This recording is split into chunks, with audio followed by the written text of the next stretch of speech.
Finally, a Wandering Bee YouTube channel. If you don't know who we are the Wandering Bee. We are a small family-run based business in Staffordshire, and we make kick-ass kind candles out of beer bottles. Bit weird, bit quirky, bit different. You might not have seen it before. I'm gonna touch on just our kind of journey, but very briefly over everything, try and be brief, over everything from our journey from launch last year to today. And then in subsequent videos, I'll go into more detail on different parts of the journey and different aspects of the business. So yeah. So where are we based? We're based in Staffordshire, as I said. We were working in our little kitchen dining room for the longest time since we launched, which was actually not the longest time, we only launched last February.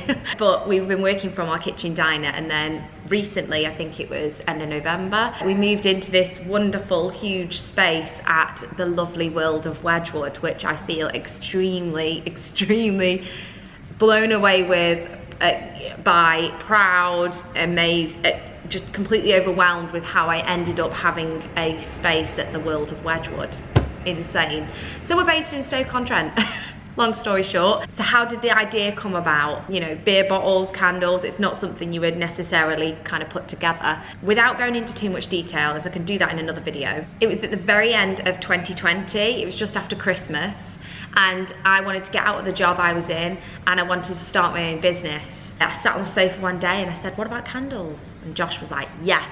And I don't know why, I had a gut feeling that this would work. With no money and no time, I just went for it. We'd kind of got going, I was like, yes, you know, I'm gonna work out this formula, it's gonna be the best ever candles, and couldn't find any candle glass. Due to the pandemic, there was just a lack of candle glass. I couldn't find them anywhere. One of my core values was sustainability, which meant I wanted to try my very best in getting everything to be sourced within the UK, and if, you know, as a bonus, very locally. Josh then said, what about beer bottles? And I was like, that was a stupid idea, Josh, no.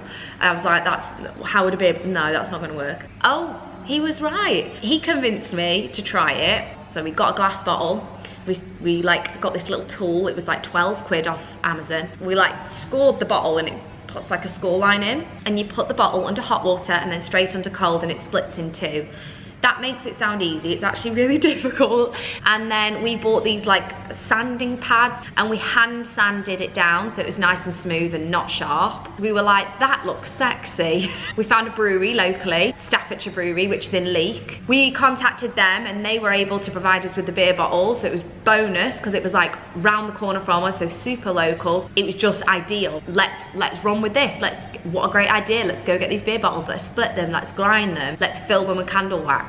That's kind of when it began, really. After a lot of testing, a lot of time and effort being put into kind of nailing this and getting this right, I felt like I developed a product that was better than anything I'd had before. A perfectly balanced scent throw, something that burns evenly, something that's sustainable, recyclable, vegan friendly, cruelty free.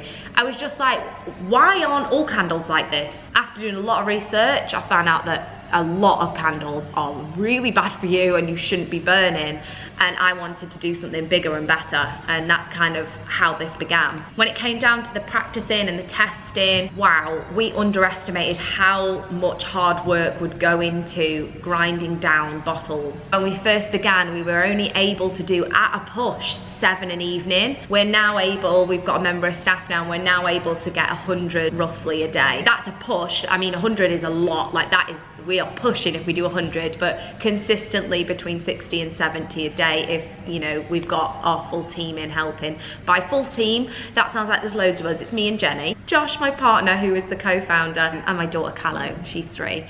They don't obviously come in and work because Josh has his full-time job, which is as a graphic designer, and Callow's at school. So it is just me and Jenny, but when we're both in together, we've got a consistent run now. Over time, that progression has been hard to get to this point. You know, a lot of late nights. For the first, you know, we're just approaching now. Well, actually, when this video goes live, it'll be a year today. It's our birthday today. We'll be a year old. So for the first 9 months, me and Josh probably didn't go to sleep.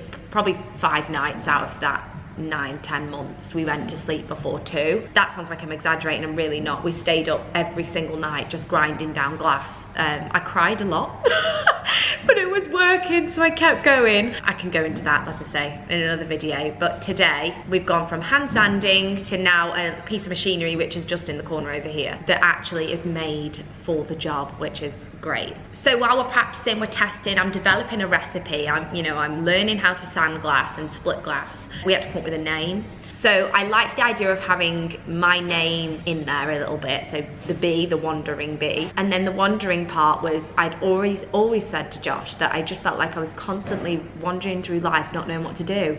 Just felt like I was going from job to job, working. I'd had my daughter. I just felt like I was wandering around life, not knowing what to do. And I didn't feel like I had a purpose until I found the wandering bee. That's how it all comes together. And with that came all the branding, all of the logo design, the product design. Me and Josh sat down for a few evenings and designed everything together. I'm very lucky to have an extremely talented boyfriend. When I have a vision, we can sit together and he just kind of like builds it for me. Yeah, we just kind of brought it to life together, which was fantastic. So once I felt like I had something unique and amazing and the best to what I could do it at that time, we launched the second week of February in 2021, we launched the Wandering Bee. And on launch night, I sold, I think it was like 12, I had 12 orders, and I was like screaming in the front room. I was like, ah! And Calla was like, who is it? Every time we got an order. She still does it to this day. Who is it? Every time we get an order. So it was an incredible experience. We had a few people that we didn't know buy them, and it was surreal. It was absolutely surreal. And those first 2 weeks, we just kept getting orders trickling through, and an incredible experience. We were just going out delivering candles and getting amazing feedback, which was obviously incredible. This is kind of when the hard work really started to come in, because we couldn't make fast enough for the rate we were selling them. As I say, the max we were able to do is like 7 an evening, and that was at a push because we were literally hand sanding each glass. This is when the really late nights started, so 1, 2, 3 a.m. working nights every night. Josh was working his full-time job in the day. We'd obviously do Calla's tea, bedtime, etc. And I was working my job. I worked as a receptionist for an NHS dentist in Stone High Street. And we were just juggling both and doing as much as we can. And it was hard, but I was loving it. It was so much fun. It was so exciting. So I was on the waiting list for all these markets, but I couldn't get onto any for quite a while. So for the first 3 months or so, I had no markets. I just couldn't get onto them. But 6 weeks after launching, I had been contacted by a lady at World of Wedgwood who's absolutely lovely, and I owe a lot to her actually. She contacted us. We'd only been running for about 6 weeks, about lots of different ideas, but especially about having a space here. So this was only in the March. Being invited to the World of Wedgwood when you've been launched for 6 weeks, you don't know a thing about business, was the most surreal, overwhelming, incredible feeling ever. It gave me a boost of confidence from nowhere. I just was like, wow, like she must think our product's really cool. And when we came to the meeting, she was like, oh my God, I can't believe you've only been running 6 weeks. I thought you'd been running longer. And that was like really cool for us, because it was a testament to us really of how we built this product to look bigger than it was from day dot, which was my goal actually. So we were in talks with Wedgwood about having a space here way back in March. I'd also been contacted by a couple of local shops within Stone that wanted to stock the Wandering Bee. All of these combined were just like the catalyst for helping the Wandering Bee grow. So I just kept going. We were doing all these late nights, Josh included as well. He's working just as hard as me, but on different sides of the business. We were just pushing it all the time, every night. We were so grateful that we wanted to please everyone all the time. So we just kept pushing and pushing and pushing and working harder and harder and harder, to the point where we ended up making 15 a night. So we went from 7 to 15 a night, which was, we thought we were like amazing. We were like, whoa, we can make 15 candles a night. We thought we were ace.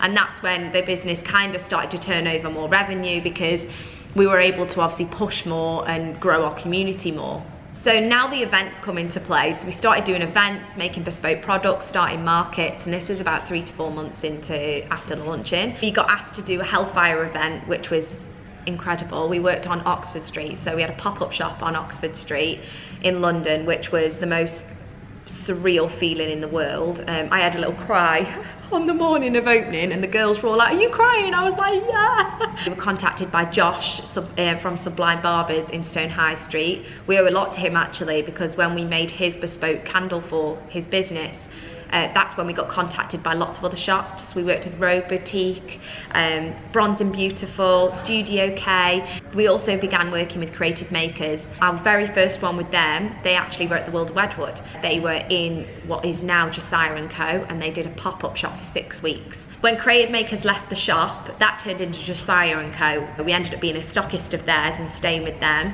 But we also went with creative makers, and we ended up getting inside John Lewis. What? Incredible. I cried. I nearly fell off my chair. We ended up selling with creative makers in John Lewis in Manchester in the Trafford Centre for, was it 6 or 8 weeks throughout the whole of Christmas. So just Christmas just gone, yeah. We were just blown away by that experience. Incredible. So to cut a really long story short, at the same time I'd got on the market, so I was doing like Stafford Market, Stone High Street Market, Hensford, Rugeley, and every single Saturday I'd be on a different market just trying to push our brand. I was working like, you know, 7-day week, well, I still do. I work all the time, but you know, you're working all the time, late nights, and it did begin to kind of get to a point where we were, I don't want to say struggling, but we were, like, I had many cries on the decking. I think Instagram can sometimes make things look very glossy. It's not always glossy. I will do a video on all these experiences. Yeah, I had a few cries because, you know, it's hard. I have a 3-year-old, I have 2 dogs, 3 cats.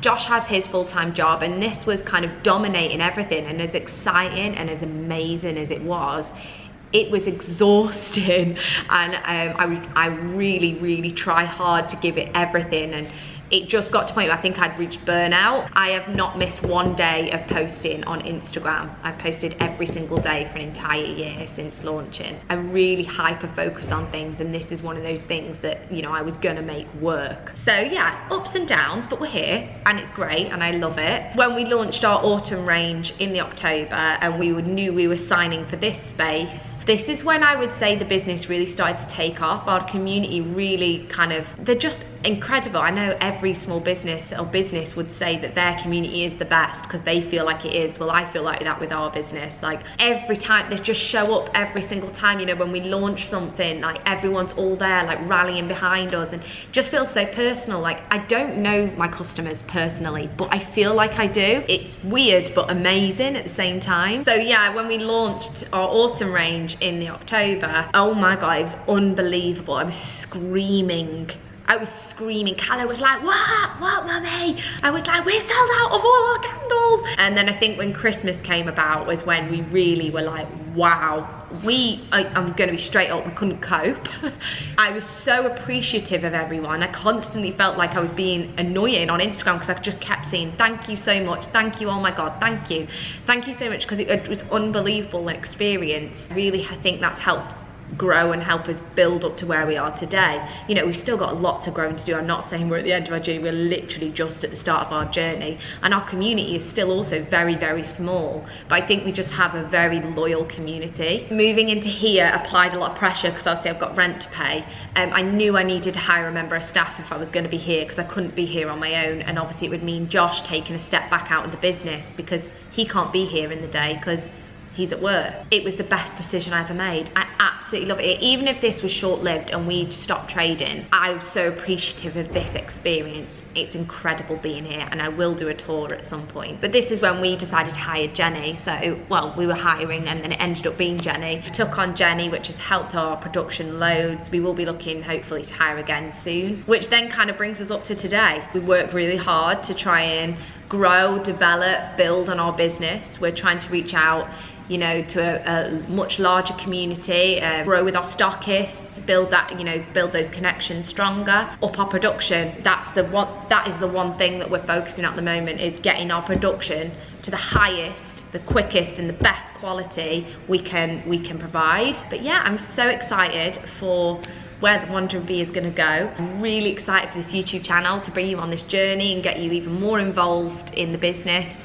And I just can't wait to show you all the upcoming things of this year. We are working on so many new things and it's all looking incredible. And yeah, I absolutely love this journey. It's the hardest but the best thing I've ever done, and I can't wait to kind of bring you all on it with me from this point on. So hope you've enjoyed this video. Hope I haven't bored you to death. Probably had to go make 3 teas in the time I've been talking. It's been lovely chatting to you, and I can't wait to see you all in the next video. Bye.